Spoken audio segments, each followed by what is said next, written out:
Hey guys, Miss Warren here. I am continuing on my monster doll. So on the outside, I have all the features sewn on. So I did that first. I have little horn decorations, button eye, stitched eye, some loose teeth so they can kind of be free, a sewn down patch, some claws on the toes. I sewed the front and the back together on this one, just kind of experimenting, figuring out what worked best for my design. And I sewed some little claws on the feet down here. So I have and then I sewed some horn decoration on the back side as well. So now I'm going to start sewing around the edge. Now the first thing I'm going to do is I'm going to turn my monster doll inside out. I'm going to have this on the outside while I'm sewing so that all my knots will be on the inside of the monster when I turn him right side out before I start stuffing him. I'm going to leave a little gap up here by the horn that I don't stitch, that I'm going to put all the stuffing inside of. I want it to be by this horn so it's easier for me to get my hand up in there and poke the stuffing up in this horn. I'll probably use a stick to get the stuffing down in the arms and in the legs as well. So I'm going to get a lot of thread.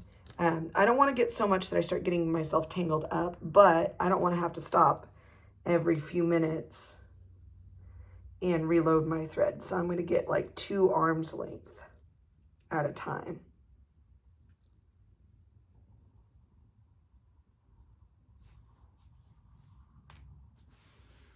Okay. I'm going to thread my needle.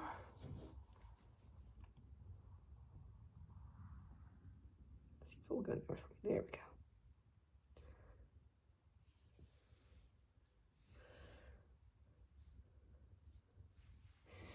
Okay, I have a lot of thread going on here, so you have to be careful not to get all tangled up in it.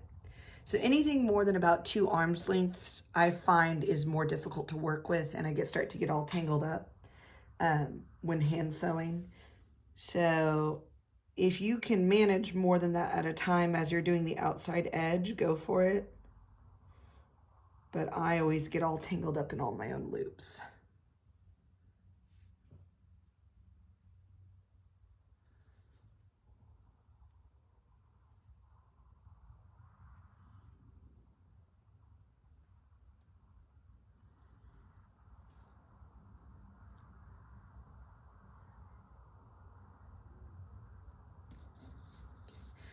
I'm going to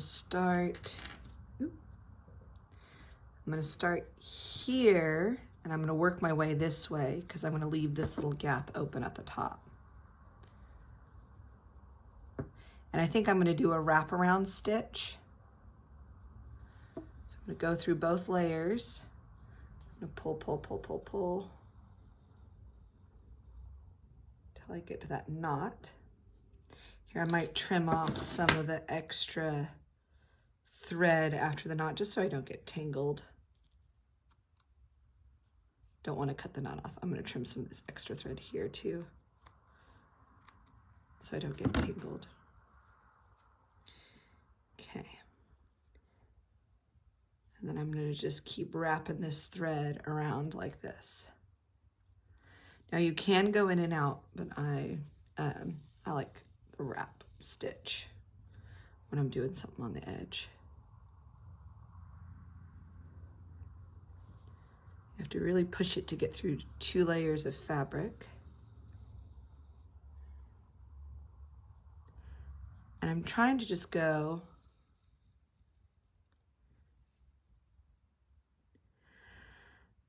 probably like 1/8 of an inch apart. I want this pretty close together, and I want the spacing to be pretty even because I don't want the stuffing to fall out of the edges.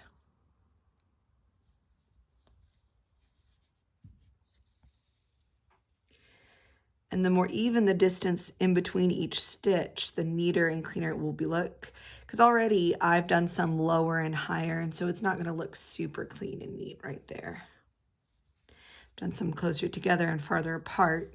But the more you do this, the more you'll get kind of into a rhythm, and it will start being about the same distance.